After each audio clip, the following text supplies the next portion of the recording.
إلى أرواح من استمتعها هنا بسببهم الفتوى في هذا القدس الإمام الحمد بن عمر بن حميد سيد الله أحمد حسين شهاب على يعقوب بن حسين شهاب على علي بن أبي شهاب على علي بن أبي شهاب على حميد عمر بن حميد على حميد بن علي بن عمر بن حميد على حميد عمر بن حميد على يعقوب بن علي بن حميد على علي بن حميد على عمر بن حميد على معاوية بن حميد بن محمد بن حميد بن محمد بن حمد بن حميد على أحمد بن محمد بن حميد على علي بن محمد بن حميد محمد بن محمد بن حميد محمد بن حميد بن حميد يعقوب بن علي بن حميد محمد بن علي بن حميد بن محمد بن حميد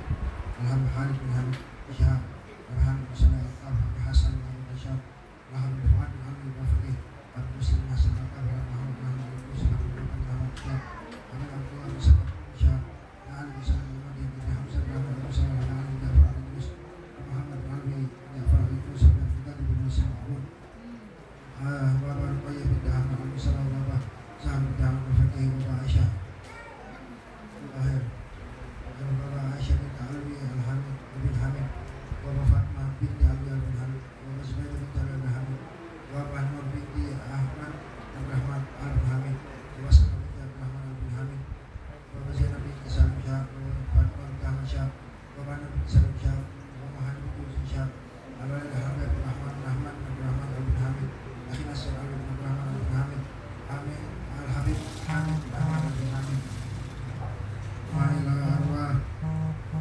شيخنا خصوصا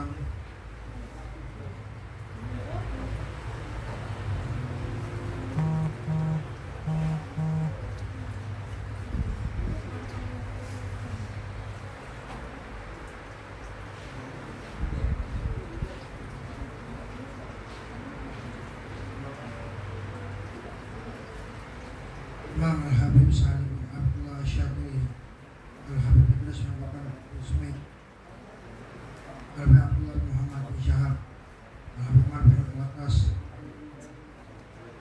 Allah yafid lahum wa yu'li darajat fil jannah wa ala kulli salihat afal bi syariat wa khulul khair wa ila hadratin Nabi Mustafa Muhammad sallallahu alaihi wasallam Al-Fatihah wa Yasin. Bismillahirrahmanirrahim. Alhamdulillahi rabbil alamin arrahmanir rahim maliki yaumiddin iyyaka na'budu wa iyyaka nasta'in ihdinas siratal mustaqim siratal ladzina an'amta 'alaihim ghairil maghdubi 'alaihim waladdallin amin.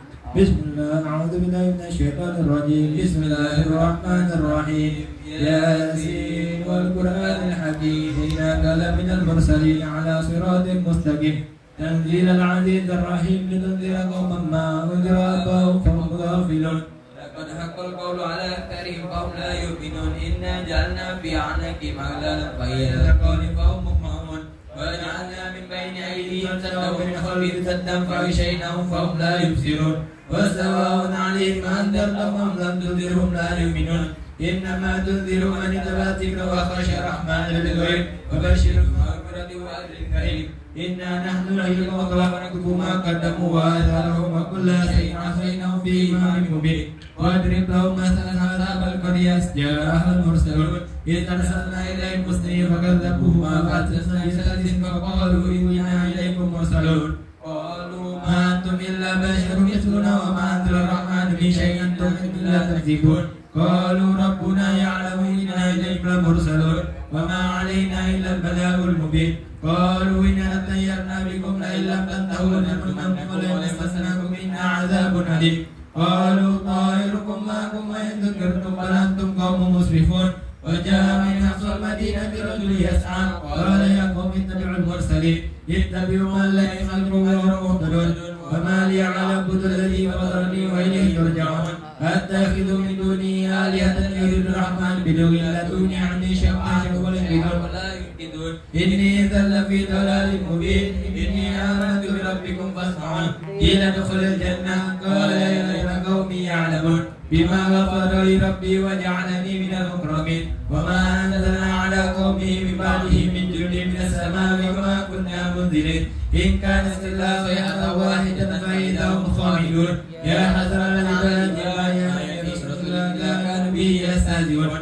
ألم يروا كما أهلكنا من قبلهم من القرون أنهم إليهم لا يرجعون وإن كل لما جميع لدينا مهدرون وآية لهم الأرض ميتة وحييناها وخرجنا منها حبا فمنه يأكلون وجعلنا فيها جنات من نخيل وعناب وفجرنا فيها من العيون ليأكلوا من ثمره وما عملت فلا يشكرون سبحان الذي خلق الأزواج كلها مما تنبت الأرض ومن أنفسهم ما لا يعلمون وآية لهم النهار رأيته مظلما والشمس تجري مستقر لها ذلك تقدير العزيز العليم والقمر قدرناه منازل حتى عاد كالأرجون القديم لا الشمس ينبغي لها أن تدرك القمر وليل سابق النهار وكلهم في فلك يسبحون وآية لهم أنا حملنا ذرية في الفلك المشحون وخلقنا لهم من مثله ما يركبون فإن نشأ نغرقهم فلا صريخ لهم ولا هم ينقذون إلا رحمة منا ومتاعا إلى حين فإذا قيل لهم ذاقوا ما بين أيديكم وما خلفكم لعلكم ترحمون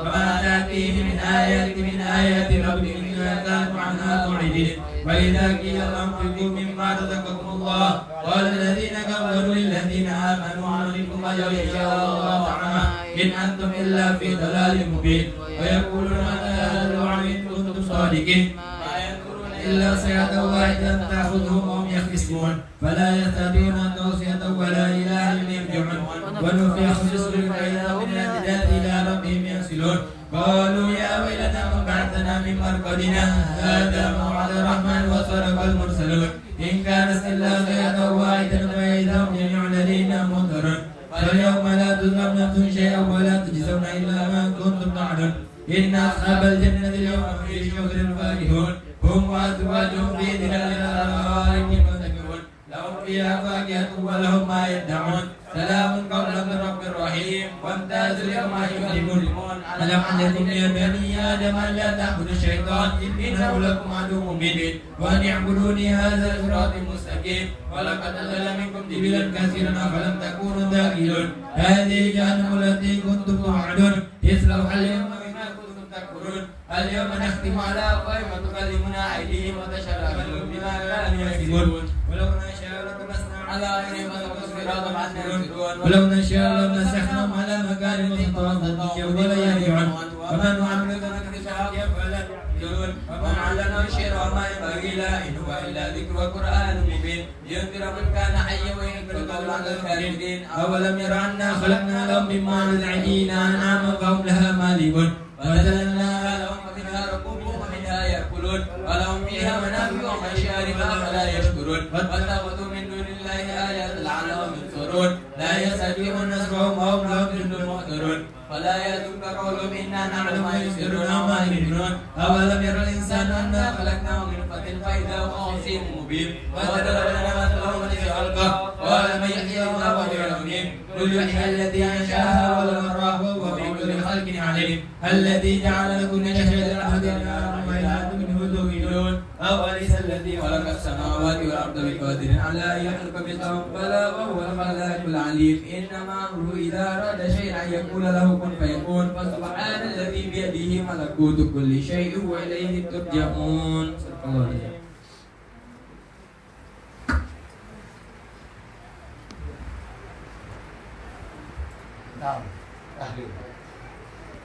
إن الله وملائكته يصلون على النبي يا أيها الذين آمنوا صلوا عليه وسلموا تسليما اللهم صل أفضل الصلاة على أسعد مخلوقاتك حبيب الله سيدنا محمد وعلى آله وصحبه وسلم عدد معلوماتك ومداد كلماتك كلما ذكرك ذاكر وفاتك الغافلون اللهم صل أفضل الصلاة على أسعد مخلوقاتك حبيب الله سيدنا محمد وعلى آله وصحبه وسلم عدد معلوماتك ومداد